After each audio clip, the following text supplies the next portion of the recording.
आज মহতের কৃপায় এই মহোৎসবের আয়োজন হয়েছে। আপনারা এসেছেন, আমরা এসেছি। ভজনের মধ্যে শ্রেষ্ঠ নববিধা ভক্তি, কৃষ্ণ প্রেম, কৃষ্ণ দিতি দরে মহাশক্তি। তার মধ্যে সর্বশ্রেষ্ঠ নাম সংকীর্তন, নিরপরাধে নাম নিলে মিলে প্রেম। এই নববিধ ভক্তির মধ্যে নাম সংকীর্তন বলার এবং নিজে কীর্তন করার যে ভজনের যে গুণ, তার চেয়ে শ্রবণ করার অধিক গুণ। শ্রবণ করাটা হচ্ছে বড় ভজন। যেমন শ্রবণ করেছিলেন মহারাজ পরীক্ষিত। আমরা এই যে এত সুন্দর হরিনাম যজ্ঞ পেলাম, এই যে যজ্ঞটা, এই হরিনাম, এই নামটা কৃপা করে এনেছেন কি? জয় রাধে। দয়া করে কথা বলবেন না, রাধে রাধে। এই যে হরিনাম, এই যে কীর্তন, এই লীলা, এটা আমাদের মধ্যে এই জগতে কে প্রচার করে গিয়েছিলেন? আমরা অনেক সময় বলি,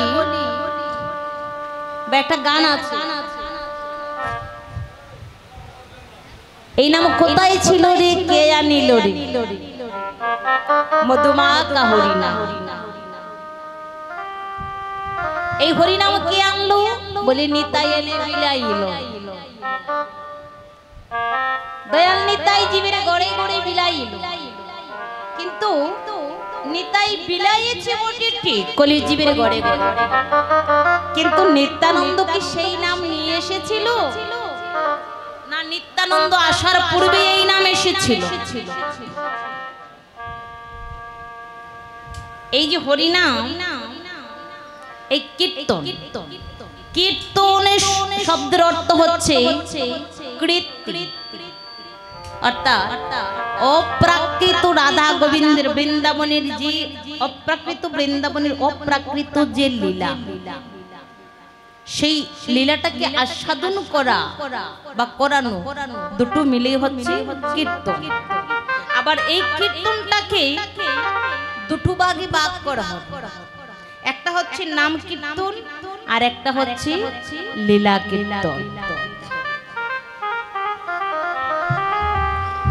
তো এই লীলা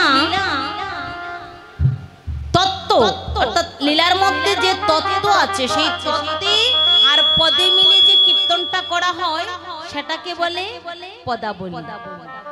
মহাজনের পদ থাকবে, তার সঙ্গে তত্ত্ব থাকবে, এই দুটো মিলে যখন এক করে কীর্তন করা হয় সেটাকে বলে পদাবলী। আর যখন শিরোনাম 32 অক্ষর কীর্তন করা হয় সেটাকে বলা হয় নাম কীর্তন। তো পদাবলী কীর্তনটা কে করেছিল? বলি নারদ মুনি আর শুকদেব গোস্বামী। শুকদেব গোস্বামী এই জগৎ মাঝে সেই লীলাটাকে প্রচার করে গিয়েছেন, প্রকাশ করে গিয়েছেন।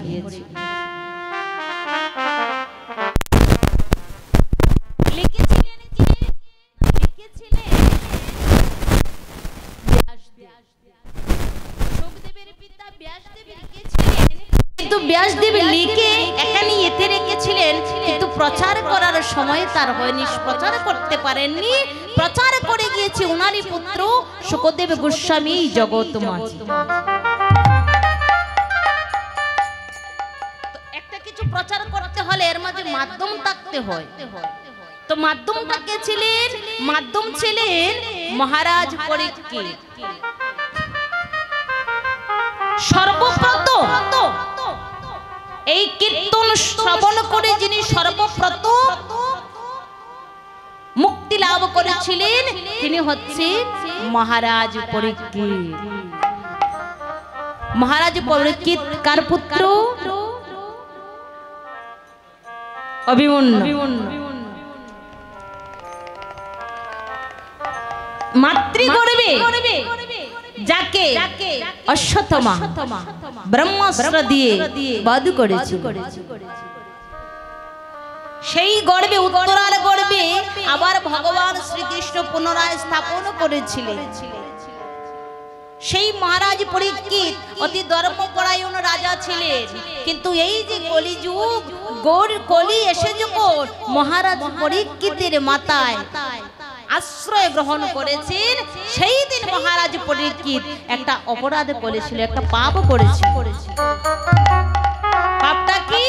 সুনীতিমণির গলায় মৃত সর্প ঝুলিয়ে রেখেছিল, আর সেই সুনীতিমণির পুত্র সিংহারমণি অভিশাপ দিয়েছিল যে আমার পিতাকে নিয়ে যিনি উপহাস করেছেন, আমি অভিশাপ দিলাম 7 দিবসের মধ্যে তক্ষক নাগের দংশনে তার প্রাণ যাবে। বলি এটা কেন করেছিল? কলি তার মাথায় আশ্রয় নিয়েছিল। আর কলিকে কে আশ্রয় দিয়েছিল? মহারাজ পরীক্ষিত আশ্রয় দিয়েছিল সোনার মুকুটে, আর মাথায় ছিল সোনার মুকুট। সেখানে এসে কলি আশ্রয় করেছে, আর কলির প্রভাবে মহারাজ পরীক্ষিত এই পাপটা করেছে নিজের অজান্তে। কিন্তু জেনে না জেনে তুমি যত পাপ করো, পাপের প্রায়শ্চিত্ত ভোগ তোমাকে করতেই হবে।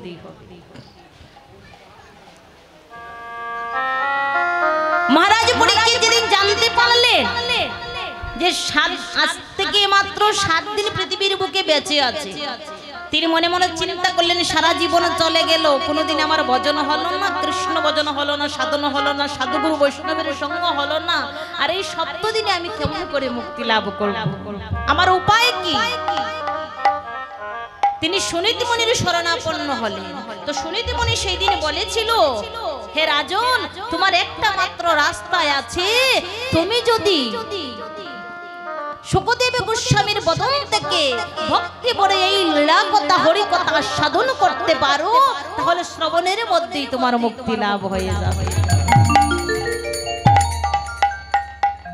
সেই দিন সুনীতিমণির কথা শ্রবণ করে মহারাজ পরীক্ষিত শুকদেব গোস্বামীর শ্রীচরণে শরণাপন্ন হলেন। আর শুকদেব গোস্বামী পরীক্ষিতরে মাধ্যম ধরে পরীক্ষিতরে লক্ষ্য করে এই জগৎ মাঝে এই লীলা, এই হরিকথা, এই তত্ত্বকথা প্রচার করে গিয়েছে।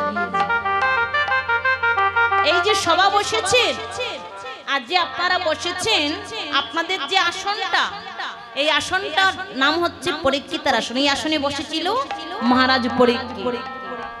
আর আমরা যে আসনে বসে কথা বলছি, সেই আসনটা হয়েছিল শুকদেব গোস্বামী।